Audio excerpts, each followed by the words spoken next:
한국에서 이제 거리를 가다 보면 누군가 이제 다가와가지고 선생님 구원 받으셨습니까? 그렇게 물어보는 경우가 있습니다.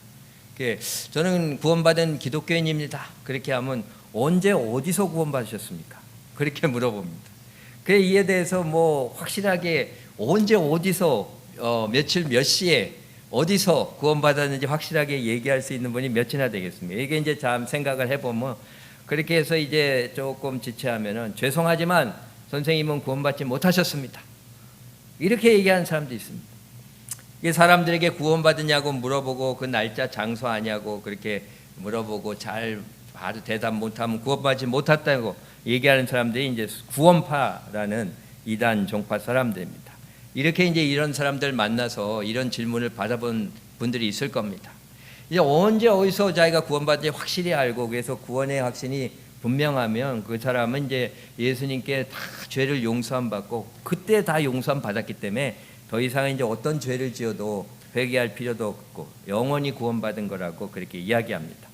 그러니까 영화 밀양이라는 곳에 이제 보면은 그 이제 전도연이라는 배우가 주연이 돼가지고 그렇게 이제 그걸 하는데 거기 보면 이제 아들을 죽인 범인이 있지 않습니까? 그 사람이 잡혀서 그 감옥에 들어가 있는데 이제 이 엄마인 전도연 이 배우가 이 극 중에서 너무나 마음이 힘든 거예요. 그 사람을 생각하면 그냥 미움과 그냥 그 원한이 막 사무쳐서 너무 힘들어가지고 이제 교회를 나가면서 이제 말씀을 들으니까 원수를 용서해야 내가 평안하다 그런 이야기를 듣고 이제 결국 결심을 하고 기도하고 가가지고 이제 그 감옥에서 그 살인범을 만나서 내가 예수님의 사랑으로 당신을 용서합니다. 그렇게 얘기했더니 그 이제 범인이 뻔뻔스럽게 웃으면서 나는 당신의 용서가 필요 없어. 나는 이미 하나님께 다 용서받았어.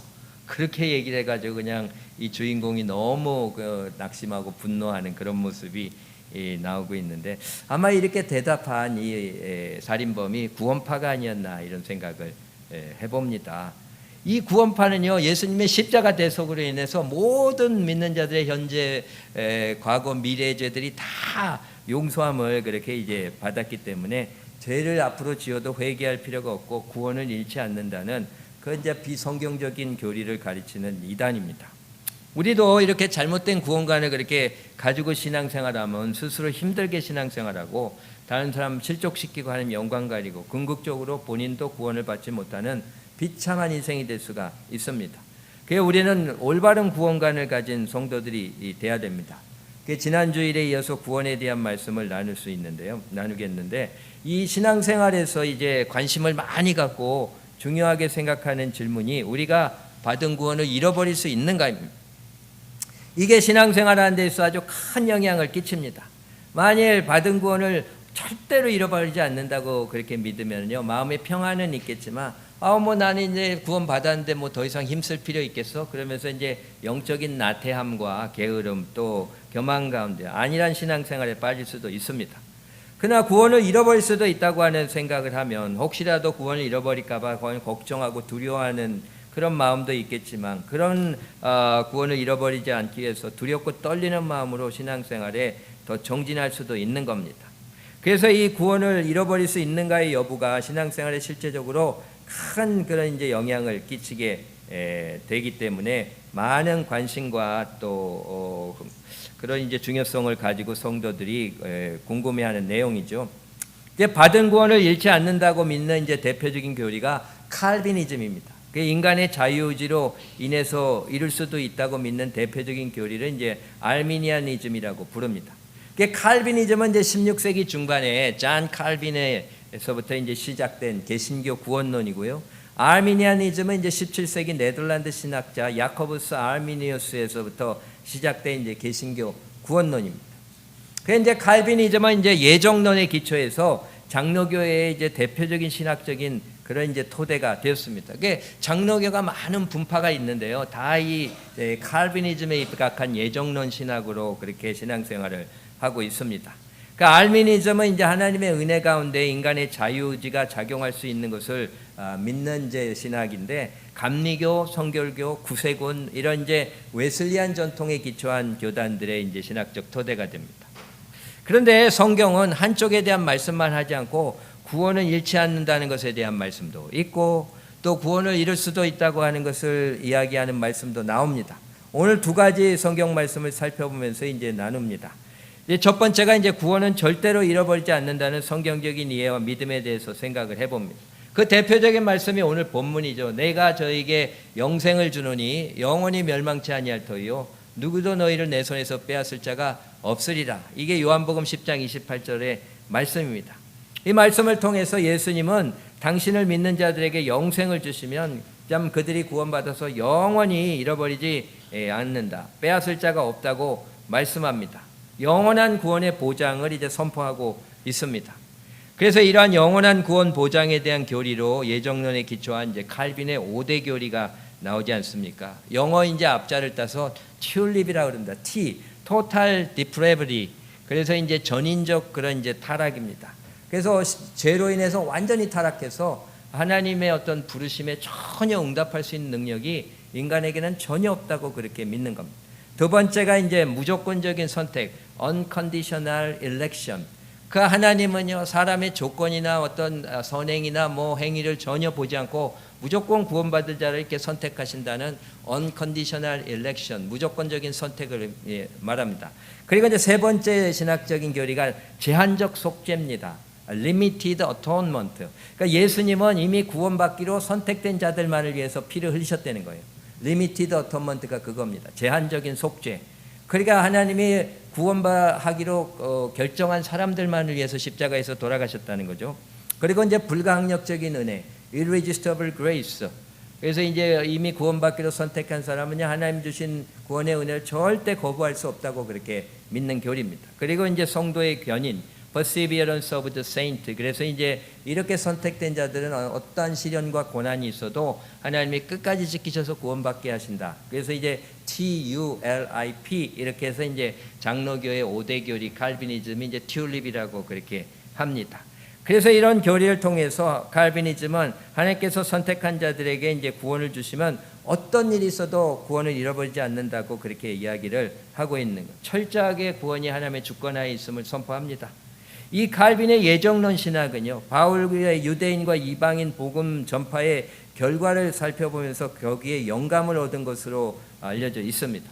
그러니까 바울이 이제 유대인들에게, 그들은 이제 하나님의 말씀을 알고 있기 때문에 예언을 받은 자들이기 때문에 예수 그리스도를 믿고 그리고 이제 구원받게 될 것으로 생각했는데 그들은 복음을 안 받아들인 거예요. 근데 이방인들은 오히려 참 말씀도 모르고 전혀 그냥 영적으로 무지하기 때문에 참 복음을 받아들이기가 어려울 것 같은데 그들은 받아들여서 구원받습니다. 그래서 이러한 그러한 복음 전파의 그런 결과를 보고서 이제 칼빈이 생각하기에 믿기에 하나님의 예정과 선택 때문에 이런 일이 일어난 것이라고 그렇게 믿게 되고 그런 이제 교리를 발전시켜 나가게 된 겁니다. 그러니까 칼비니즘은요 하나님께 선택받고 예수 그리스도에 의해서 구속받고 그리고 이제 성령에 의해서 믿음을 받은 자들은 다 구원을 얻고 전능하신 하나님의 은혜로 어떠한 시련과 유혹도 극복하고 인내해서 구원을 잃지 않는다고 선포하고 있습니다. 이제 두 번째는요, 구원을 잃어버릴 수도 있다는 성경적 이해와 믿음이 있습니다. 여기에 대해서 또 우리가 생각을 해봅니다. 자, 오늘 본문 마태복음 24장 13절을 보면요, 그러나 끝까지 견디는 자는 구원을 얻으리라 말씀합니다. 그러니까 제자들에게, 믿는 자들에게 말씀을 하는 겁니다. 마지막 종말 때까지 인내로 믿음을 지켜 구원을 얻는 성도들이 되라고 그렇게 당부하십니다. 이 얘기는 끝까지 인내하지 않고 구원을 그렇게 지키지 않으면 잃어버릴 수도 있다고 하는 말씀을 내포하고 있습니다. 자기가 예수님을 믿는다고 믿음의 고백을 하고 믿음 생활을 하다가 환난이나 시련이나 미혹을 당하게 되면 예수님을 떠나서 세상으로 들어가 버리는 사람들이 있습니다. 디모데후서 4장 10절 보면 이제 대만은 이 세상을 사랑하여 나를 버리고 데살로니가로 갔다 이렇게 얘기하죠. 바울을 버리고 믿음을 등지고 세상으로 돌아가 버린 것을 그렇게 의미합니다. 구원의 은혜에서 떨어져 나간 것. 그러니까 알미니아니즘은 이제 인간의 자유의지를 그렇게 이야기를 하지만 성도의 구원과 신앙생활은 모두 하나님의 은혜에 의해서 이루어지는 것이라고 믿습니다. 그러니까 이제 하나님의 부르심 거기에 응답해서 나가서 회개하고 그래서 이제 예수 믿고 구원받고 구원받은 다음에 성화되어서 신앙이 성장해가는 이 모든 것들이 다 하나님의 은혜라고 그럽니다. 그래서 선행의 은혜, 또 칭의의 은혜, 그리고 성화의 은혜 이게 다 은혜에 의해서 이루어진다고 그렇게 믿는데요. 그러나 사람이요 계속 믿음을 의지적으로 저버리는 삶을 살게 되면 믿음을 잃어버려서 하나님의 은혜를 받을 수 없게 된다고 하는 사실에도 주목을 하는 겁니다. 믿음이 없으면은요 하나님이 베풀어 주시는 은혜를 받기가 힘든 겁니다. 구원에 관한 하는 사람이 할 게 아무것도 없습니다. 하나님이 구원의 은혜를 베풀어 줘서 우리를 구원받게 했는데 이 믿음을 가지고 있어야 되지 않겠습니까? 이 부분에 대해서 우리가 책임성 있는 신앙인들이 돼야 된다고 그렇게 말씀을 하는 거죠. 하나님의 구원의 은혜는 햇빛처럼 중단 없이 사람에게 임하는데 그것을 받아들여야 되는 사람에게 믿음이 없어진다면 그것이 문제라는 거예요. 지난 시간에 우리가 나누었던 에베소서 2장 8절의 말씀에도 그러므로 너희가 그 은혜에 의하여 믿음으로 말미암아 구원을 얻었나니 이는 너희에게서 난 것이 아니요 하나님의 선물이라 그렇게 말씀하고 있습니다. 하나님의 선물로 그 모든 은혜를 베풀어 주시는데 그 은혜를 받기 위해서는 우리가 믿음이 필요한 거예요. 그러니까 하나님의 은혜는 고정상수입니다. 그러니까 햇빛처럼 계속해서 우리에게 임하게 돼 있는데 인간의 마음이 이게 변수입니다. 이게 자꾸 이렇게 변해가지고 하나님의 은혜를 제대로 못 받는 그런 이제 모습이 나타난다고 하는 거죠. 결국은 은혜를 잃어버리고 구원의 은혜를 잃어버릴 수 있다고 하는 거죠. 그런 예수 믿고 구원받아서 신앙생활하던 사람들이 인생의 극심한 시련과 미혹을 겪으면서 예수님을 떠나는 경우를 봅니다. 시련의 풍랑 가운데 믿음에 파손한 자들을 우리가 볼 수가 있습니다.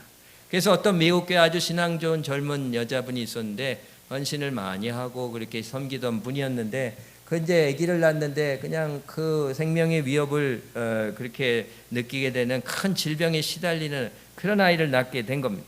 그래서 이제 그 교회 담임 목사님 또 성도들이 그 아이의 치유와 소생을 위해서 간절히 기도했는데 그 아이가 결국 숨을 거두고 말았습니다. 이러한 비극적인 상황 속에서 그 젊은 엄마는 아니 이렇게 아이의 생명을 지켜주시도 않는다면 하나님을 왜 믿어야 됩니까? 그렇게 하면서 단식하고 믿음을 떠났다고 그렇게 말씀을 합니다. 그러나 사실 성도가요 이 신앙을 떠나는 것은 한 번에 무너지는 게 아닙니다. 계속 이어지는 의문과 갈등이 이 마음 안에 계속 누적되어 있다가 그것이 어떤 큰 시련이나 큰 미혹에 직면하게 됐을 때 그것이 트리거 포인트가 돼가지고 이 신앙을 포기하는 경우도 있습니다. 삶 속에 그렇게 겪게 되는 어려움과 그 미혹 가운데 핵심 질문들이 계속 속 안에서 일어날 수가 있습니다. 이런 상황 속에서 하나님 왜 침묵하시는가? 우리의 삶에 너무나 많은 고통과 아픔이 있고 내가 하나님을 열심히 섬기고 기도하고 헌신했는데 계속 이어지는 이런 문제들을 해결도 안 해주시고 기도도 응답해 주시지 않으니 내가 무슨 의미를 신앙에서 찾겠습니까? 아니 그렇게 많은 기독교인들이 세상의 평화와 안녕을 위해서 기도하고 헌신하는데 아니 세상에 이렇게 끔찍한 일들 학살들이 일어나고 우리도 설명할 수 없는 그런 악한 역사들이 펼쳐지고 있는데 도대체 이것을 어떻게 이해해야 되겠습니까? 이게 진짜 진리입니까? 도저히 이해가 될 수가 없습니다. 정말 나는 이렇게 하나님이 나를 인도하신다고 하면 나는 이거를 진리로 받아들일 수가 없습니다. 그렇게 이제 고민하고 그런 질문과 또 도전을 받는 그런 일들을 우리가 있습니다. 또 교회는 왜 이 모양인가? 교회에 가면 그냥 맨날 그냥 갈등, 분열, 여러 가지 어려움들이 있고 교회에 그냥 목회자나 또 중직들이나 어려운 사람들이 믿음에 반한 행동을 하고 자신들은 복음을 그렇게 믿고 선포한다고 하면서 이게 교회에 도대체 무슨 일입니까? 내가 믿음 생활을 해야 되고 교회를 다녀야 되겠습니까? 뭐 이런 이제 질문들이 계속 일어나는 가운데 어떤 결정적인 시련이나 그런 미혹을 받게 되면 믿음을 떠나게 되는 경우가 있을 수가 있습니다. 참 그런 걸 보면 참 우리가 안타까운 그런 모습입니다. 개인적으로도 그런 자신의 신앙을 지키기 위한 그 책임성 있는 신앙생활에 애써야 되는 거죠. 계속해서 그렇게 미혹과 의문과 또 불신으로 자기의 마음을 자꾸 잡아가게 되면 결국은 이슬비에 옷 젖는다고 그렇게 믿음을 잃어버리고 쓰러질 수 있는 그런 일도 있을 수가 있는 거죠. 우리가 항상 근신하고 깨어서 우리의 신앙에 경계하는 그런 삶을 살아야 될 줄 믿습니다. 우리가요 이 두 가지 칼비니즘하고 아르미니아니즘 이 성경적 이해와 믿음을 존중하고 신앙생활에 적용할 필요가 있습니다. 세 번째로 넘겨주시기 바랍니다. 장로교 집안에서 태어나서 이 장로교 신학교를 가고 장로교 목사님이 된 분이 있는데 그분이 이 감리교에 와서 이제 감리교 목사님이 됐습니다. 그래가지고 이제 많은 사람들이 목사님은 어떻게 장로교 집안 출신으로 장로교 목사님이었는데 감리교 와서 감리교 목사님 됐습니까? 그랬더니 그분 대답이 나는 감리교 목사가 되기로 예정되어 있었습니다. 그렇게 이제 대답을 했다고 하죠. 그러니까 이제 칼빈이즘과 또 아르미니아니즘, 이 장로교회와 감리교회를 이렇게 이제 참 절묘하게 블렌딩한 대답을 그렇게 한 목사님입니다. 이 칼빈이즘은 16세기 중반부터 지금까지 500년 이상을 이어온 구원론 교리이고, 아르미니즘은 17세기 초부터 지금까지 400년간 이어져 온 교리입니다. 두 교리 모두 장로교와 또 웨슬리안 신학 계통의 정통교단들이 온전한 성경 해석의 바탕을 둔 구원론으로 참 성도들에게 신앙생활에 근거를 제공해 왔습니다. 이렇게 수백 년간 성도들이 칼빈이즘과 아르미니아니즘의 구원론을 근거로 신앙생활을 해온 것은 하나님의 뜻이 있는 것으로 믿습니다. 하나님의 뜻이 있다고 하면 한쪽으로 정리를 해주셨을 텐데, 이 두 가지 성경적인 해석과 믿음이 계속해서 이어왔다고 하는 것은 우리가 모두 존중해야 된다는 것을 깨닫습니다. 그래서 칼빈이즘과 아르미니즘 어느 한쪽만 맞다고 생각하지 말고 둘 다 모두 구원에 대해 성경에 나와 있는 내용으로 받아들여서 존중하고 신앙생활에 반영하는 것이 우리가 필요합니다. 우리가 받은 이 구원은요, 변함없이 영원한 겁니다. 왜냐하면 하나님이 어저께나 오늘이나 내일이나 영원토록 동일하신 분이시기 때문에 그렇습니다. 이게 하나님의 우리를 사랑하시고 구원해 주시는 은혜는 변함이 없습니다. 그러니까 어느 누구도 하나님으로부터 우리를 빼앗아 갈 수가 없습니다. 우리는 영원히 하나님 안에서 구원을 받은 사람들입니다. 구원의 확신 가운데 살아갈 수가 있습니다. 그러나 구원을 잃어버릴 수는 없지만, 근데 문제는 내가 버릴 수가 있다고 하는 사실입니다. 내가 구원을 포기할 수가 있는 겁니다. 내가 믿음 생활에 실패하고 믿음을 저버리고 육체의 세상의 길로 계속 가게 될 때에 결국은 내가 구원을 내버릴 수가 있는 겁니다. 지금 말씀드리는 이 예화가 실화인지 확인하지는 못했지만, 참 인간의 시련이나 불확실한 상황 속에서 믿음을 포기하는 데 대해서 이제 적절한 설명을 해주는 예화인 것 같아서 이제 나눕니다. 이제 오래전에 일본의 최고 명문 공대를 수석으로 졸업한 천재 학생이 이제 있었는데, 그 학생이 이제 일본의 유수한 기업에 입사 지원을 했습니다. 그는 이제 시험에서 수석을 놓친 적이 없었던 그런 이제 천재 학생이었기 때문에 아마 우수한 성적으로 이번에도 그 기업에 입사할 것이다, 이렇게 이제 생각을 했습니다. 그러나 뜻밖에도 합격자 명단에 그 천재 학생 이름이 없었습니다. 그냥 몇 번이고 그냥 이제 합격자 명단을 훑어보고 확인하고 그렇게 했지만 분명히 자신의 이름이 없었습니다. 그러니까 이제 단 한 번도 1등을 놓쳐본 적이 없었던 그 학생이 풀이 죽어가지고 그냥 환호하는 합격자들 그 가족들을 뒤로하고 핏기 없는 얼굴로 이제 집으로 발길을 돌렸습니다. 집에 돌아온 그는요, 그날 저녁에 평생 처음 맛본 불합격에 그냥 충격을 너무 받은 거예요. 거기다가 그냥 좌절감에다가 그냥 자존심이 너무 상해서 그걸 어떻게 했겠습니까? 안타까운 결정을 해버린 겁니다. 그래서 다량의 수면제를 먹고 스스로 그렇게 이제 삶을 포기해버렸습니다. 다음날 그냥 가족들이 보니까 그 방에서 싸늘한 죽음이 되어 있는 그 아들을 보고 슬퍼하는데, 오열하고 있는데 긴급 전보로 그냥 합격 통지서가 도착한 겁니다. 너무나 안타까운 일 아닙니까? 그는 자신이 예상했던 대로요, 다른 사람보다 얼등한 실력으로 수석 합격했습니다.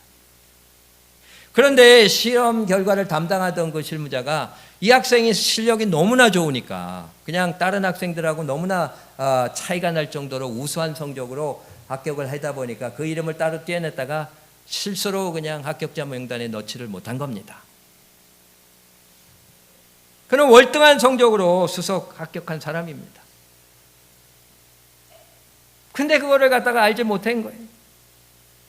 그러나 그의 이름이 합격자 발표 명단에 없었다 할지라도 그는 출중한 실력을 가진 사람이었습니다. 그는 어디 가서든지 합격할 수 있는 사람이었습니다. 그는 뛰어난 사람이었고, 그는 가치 있는 사람이었고, 그는 성공할 수 있는 사람이었습니다. 그런데 그 합격자 명단에 자기 이름이 없다는 그거 하나로 그 사람 삶을 포기하는 어리석은 행동을 하고 만 겁니다. 성도의 인생에도 마찬가지입니다. 우리는 이미 예수님을 믿고 구원받은 사람들입니다. 그러니까 우리는 이미 모두 승리한 사람들이고요. 충분히 존귀한 사람들이고 충분히 복된 사람들이고 그리고 앞으로 영원히 살아가게 될 사람들입니다. 그런데 때로는요, 우리의 삶이 너무나 힘들고 고통스러워서 마치 우리가 구원받지 못한 것처럼 느껴질 때도 있습니다. 하나님이 안 계신 것 같이 느껴질 때도 있습니다. 너무나 외롭고 너무 억울하고 너무 힘들고 하나님이 나를 버리신 것 같은 느낌이 들 때도 있습니다. 사람들은 나를 떠난 것 같고 너무나 힘들고 암울한 상황을 맞이할 수가 있습니다. 그럴 때요, 이 사람이 다 흔들리게 돼 있습니다. 계속 이어져 오던 이 삶의 시련과 도전 속에서 내가 왜 살아야 되나? 믿음이 무엇인가? 교회 다니는 게 나에게 무슨 의미가 있나? 이런 생각이 계속 질문이 머릿속에 맴돌다가 거기에 트리거 포인트가 될 수 있는 어떤 진짜 비극적인 사건이나 어떤 큰 미혹 가운데 빠져들었을 때에 그냥 그 신앙이 와르르르르 무너져 내리는 그런 일도 당할 수가 있는 겁니다. 그러나 이런 상황 가운데 처한다 해도 성도가 믿음을 버리고 어리석은 선택을 하지 말아야 됩니다. 이러한 상황 속에서 성도가 미리 속단해서 믿음을 버리고 어리석은 선택을 한다면 믿음을 지킬 수가 없습니다. 세상 미혹이 밀려올 때에 굴복해서는 안 돼야 됩니다. 안 됩니다. 믿음을 지켜야 됩니다. 어리석은 선택을 계속 해나간다면 우리가 결국은 무너져 내릴 수도 있는 겁니다. 존귀에 처하나 깨닫지 못한 자는 멸망하는 짐승과 같도다. 그렇게 말씀합니다. 우리는 다 예수님께 구원받고 존귀한 자가 이미 되었습니다. 우리는 다 왕같은 제사장들입니다. 다 하나님께 선택받고 그에 속한 거룩한 백성이 된 사람들입니다. 우리는 어떠한 인생의 시련이나 유혹 가운데서도 하나님이 구원해 주셨다는 구원의 확신을 가져야 됩니다. 자꾸 어떤 느낌이나 감정이나 상황에 빠져가지고 흔들리고 자꾸 믿음이 아니라 불신의 선택을 하는 우를 범해서는 안 됩니다. 누가 우리를 그리스도의 사랑에서 끊겠습니까? 환난이나 공고나 핍박이나 기근이냐 위헌이나 적신이나 칼이라 우리가 기록된 바 주를 위하여 종일 죽임을 당게 되는 것 같고 도살할 양같이 여김을 받게 된 것 같지만 그러나 이 모든 일에 우리를 사랑하시는 이로 말미암아 우리가 넉넉히 이기게 되는 겁니다. 그리스도의 사랑에서 우리를 끊을 수 있는 것은 아무것도 없습니다. 이러한 믿음으로 신앙생활하고 최후 승리한 사람이 바로 사도 바울입니다. 디모데후서 4장 7절 8절 말씀합니다. 나는 선한 싸움을 싸우고 나의 달려갈 길을 마치고 믿음을 지켰으니 이제 후로는 나를 위하여 의의 면류관이 예비되었으므로 주 곧 의로우신 재판장이 그날에 내게 주실 것이며 내게만이 아니라 주의 나타나심을 사모하는 모든 자에게도니라 선포하고 있습니다. 우리가 구원의 확신을 가지고 믿음의 선한 싸움을 싸워야 됩니다. 믿음을 지켜야 됩니다. 믿음은요, 말씀에서 오지 않습니까? 믿음은 들음에서 나며 들음은 그리스도의 말씀으로 말미암습니다. 말씀이 있어야 성령이 역사합니다. 말씀이 있어야 성령이 우리를 지켜줍니다. 믿음과 성령은 같이 역사합니다. 우리가 말씀도 읽지 않고 기도도 하지 않고 말씀에 순종하지도 않으면서 믿음을 갖게 되고 성령님이 나를 주장하셔서 성도의 견인의 역사가 일어나게 해주신다고 하는 것은 우리의 신앙적인 무지와 무책임의 모습이라고 하는 사실을 우리가 고백해야 됩니다. 우리는 분명히 구원받아서 안전한 사람들입니다. 안전그물이 우리 밑에 쳐져 있는 것이 분명한 사람들입니다. 그런데 그렇게 안전그물이 쳐져 있는데 믿음을 가지고 그 외줄타기를 하지 않는다 그러면 어떻게 구원의 그 자리로 나갈 수가 있겠습니까? 죽음과 고통의 자리에서 밑에 안전그물이 쳐져 있는데도 발걸음을 내디디지 않고 계속 머뭇머뭇거리고 포기하고 그 길을 가지 않는다고 하면 결국은 승리와 생명의 자리로 나갈 수가 없는 겁니다. 우리는요 항상 우리가 구원받은 자들이라고는 안전그물이 쳐져 있다고 하는 사실을 기억하면서 우리의 선한 싸움, 믿음과 사명의 길을 힘있게 걸어 나가야 됩니다.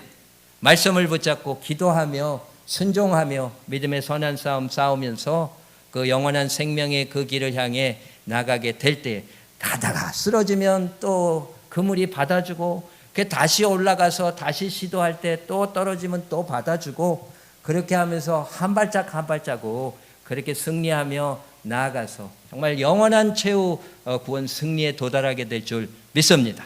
이런 신앙의 원리를 기억하고 구원의 확신이 충만해서 우리의 믿음의 선한 싸움의 발걸음을 게으름 없이 힘있게 걸어나가 정말 최후 승리의 영광을 주님과 함께 누리게 되는 우리 모두가 될 수 있기를 주님의 이름으로 축원합니다. 기도하시겠습니다. 사랑의 하나님, 예수 그리스도를 통해서 우리를 구원해 주신 은혜를 감사드립니다. 예수로 인해 구원받은 자들로서 구원의 확신이 충만해서 구원받은 자로 살아내는 우리 인생들이 될 수 있도록 도와주시옵소서. 그리고 또한 우리의 믿음이 약해지지 않도록 믿음을 지키고 성장하는데 또 헌신하는 우리들이 되게 하여 주시옵소서. 말씀에 힘쓰며 기도하고 순종하며 내 자신을 부인하고 십자가 지고 주님을 따르는 길을 끝없이 주님 때까지 인내하며 걸어나가는 자들이 되게 하여 주시옵소서. 믿음의 확신, 구원의 확신을 가지고 믿음의 선한 싸움을 싸워서 승리하고, 그리고 마침내 최후 승리의 영광을 주님 안에서 누리게 되는 하나님의 사람들이 다 될 수 있도록 축복하여 주시옵소서. 이 모든 말씀 우리 주 예수님의 이름으로 기도드렸습니다. 아멘.